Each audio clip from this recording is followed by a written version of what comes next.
Hi അസ്സലാമു അലൈക്കും. അപ്പോൾ മന്തിയും ബിരിയാണിയും അങ്ങനത്തെ ഐറ്റംസൊക്കെ കഴിച്ച് മടുത്തിരിക്കുന്നവർക്ക് ഒരു പുതിയൊരു ഐറ്റം ആയാലോ? ചിക്കൻ ഹനീത്ത്.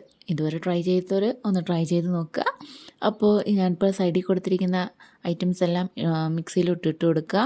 എന്നിട്ട് മല്ലിപ്പൊടിയും പെപ്പർ പൗഡറും ഒക്കെ നമ്മുടെ ആവശ്യത്തിന്, നമ്മുടെ ചിക്കനാണോ എത്രയാണോ എടുത്തേക്കുന്നത് അതിനനുസരിച്ച് ഇട്ട് കൊടുക്കുക. ഞാനിപ്പം എടുത്തേക്കുന്ന അളവ് ഞാൻ സൈഡിൽ കൊടുത്തിട്ടുണ്ട്.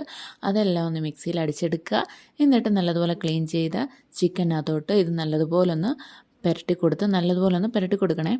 മസാലയെല്ലാം നല്ലപോലെ പിടിക്കണം അതിനകത്ത്. എന്നിട്ട് ഉപ്പും കൂടെ ആവശ്യത്തിന് ഇട്ട് കൊടുത്തിട്ട് നല്ലതുപോലെ ഒന്ന് മിക്സ് ചെയ്തിട്ട് ഒരിത്തിരി ആവശ്യത്തിന് വെള്ളവും കൂടെ ഒഴിച്ച് നമുക്കൊന്ന് ആ ചിക്കൻ ഒരു 10 മിനിറ്റോളം വേവാൻ വെക്കാം.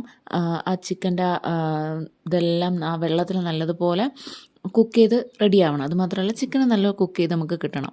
അങ്ങനെ ഒരു 10 മിനിറ്റ് കഴിഞ്ഞിട്ടുണ്ട്. ചിക്കനെല്ലാം നല്ല വെന്തിട്ടുണ്ട്.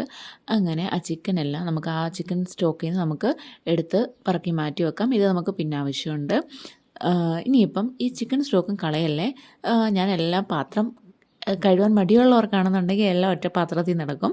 അങ്ങനെ ഞാൻ ചിക്കൻ സ്റ്റോക്ക് ഒരു ചെറിയൊരു പാത്രത്തിലോട്ട് മാറ്റി വെച്ചിട്ടുണ്ട്. എന്നിട്ട് ചിക്കൻ വേവിച്ച് അതേ പാത്രത്തിൽ തന്നെ ആവശ്യത്തിന് നെയ്യും ഒഴിച്ചിട്ട് ബാക്കി ഒരു സവാളയും 2 സവാളയും ഞാൻ ഇട്ടിട്ട് നല്ലതുപോലെ വഴറ്റിയെടുത്തിട്ടുണ്ട്. അതിലേക്ക് തക്കാളി നല്ലതുപോലെ പേസ്റ്റാക്കിയതും ഒന്ന് ഇട്ട് കൊടുത്ത് നല്ലതുപോലെ ഒരു ജസ്റ്റ് ഒന്ന് ഇളക്കി കൊടുത്തിട്ട് അതിലേക്ക് നമുക്ക് ആവശ്യത്തിന് ബാക്കി നമ്മൾ മാറ്റി വെച്ച ചിക്കൻ സ്റ്റോക്കില്ലായിരുന്നോ, ആ സ്റ്റോക്കും കൂടെ ഒഴിച്ചിട്ട് കുറച്ച് വെള്ളവും കൂടെ ഇപ്പം ഞാനിവിടെ അരി എടുത്തേക്കുന്നതിൻ്റെ ഇരട്ടി വെള്ളം, അതായത് ഞാനിപ്പോൾ 1 ഗ്ലാസ് അരിയാണെന്നുണ്ടെങ്കിൽ 1.5 ഗ്ലാസ് വെള്ളവും എന്നുള്ള രീതിയിലാണ് ഇവിടെ ഞാൻ വെള്ളം ഒഴിച്ചേക്കുന്നത്.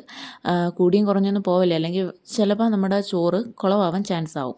അതുകൊണ്ട് കറക്റ്റ് അളവിൽ വേണം എടുക്കാൻ വേണ്ടിയിട്ട്. പിന്നെ അതിലേക്ക് കുറച്ച് നാരങ്ങയുടെ പീസോ അല്ലെങ്കിൽ നാരങ്ങ നീരോ എന്താണെന്ന് വെച്ചാൽ നിങ്ങൾക്ക് ഇട്ട് കൊടുക്കാം. അതും കൂടി ഇട്ട് ബാക്കി നമ്മുടെ കഴുകി വൃത്തിയാക്കി വെച്ചേക്കുന്ന കുതിർത്ത് വെച്ചേക്കുന്ന അരിയും കൂടി ഇട്ട് ആവശ്യത്തിന് ഉപ്പൊക്കെ നോക്കിയിട്ട് ഉപ്പും വേണമെങ്കിൽ കുറച്ചിട്ട് കൊടുത്തിട്ട് വേവിക്കാൻ വെക്കുക. ഒന്ന് പറ്റിച്ചെടുക്കുക. കറക്റ്റ് വെള്ളം വെക്കുകയാണെന്നുണ്ടെങ്കിൽ നമുക്ക് നല്ല പറ്റിച്ച് കിട്ടും. ഇനി അതിനേക്ക് വേണ്ടിയിട്ടുള്ള സോസാണ്. അതിന് വേണ്ടിയിട്ട് നമുക്ക് തക്കാളി, സവാള, പിന്നെ മല്ലിയില, പച്ചമുളക് അങ്ങനത്തെ ഐറ്റംസൊക്കെ ഇട്ട് കൊടുക്കുക. ഞാനിപ്പോൾ മല്ലിയില ഇല്ലാത്തതുകൊണ്ട് ഞാൻ പിന്നെ പാലക്കും യൂസ് ചെയ്യാം നമുക്ക്. ഇതിപ്പോൾ ഞാൻ പാലക്കാണ് എൻ്റെ കയ്യിലിരുന്ന് ഇട്ട് കൊടുത്തതാണ്. അതിലേക്ക് മുളകും എൻ്റെ കയ്യിലില്ലാത്തതുകൊണ്ട് ഞാൻ പെപ്പർ പൗഡർ യൂസ് ചെയ്തതേ ഉള്ളൂ. അങ്ങനെ ആവശ്യത്തിന് ഉപ്പും കൂടെ ഒഴിക്കുകയാണെന്നുണ്ടെങ്കിൽ നമ്മുടെ സോസ് റെഡി ആയിട്ടുണ്ട്. ഇത് നമുക്ക് മന്തിക്കും എല്ലാത്തിനും യൂസ് ചെയ്യുന്ന സോസാണേ. ഇനി നമ്മൾ നേരത്തെ മാറ്റി വെച്ച ചിക്കനില്ലേ, അതിൻ്റെ പ്രയോഗം ഇപ്പോഴാണ്.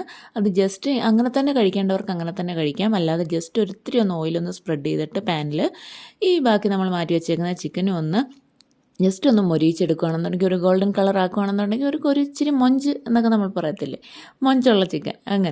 അങ്ങനെ ആ ചിക്കൻ അങ്ങനെയും കൂടെ ആക്കി എടുക്കുകയാണെങ്കിൽ നമ്മുടെ ചിക്കൻ ഹനീത്ത് റെഡി ആയിട്ടുണ്ട്.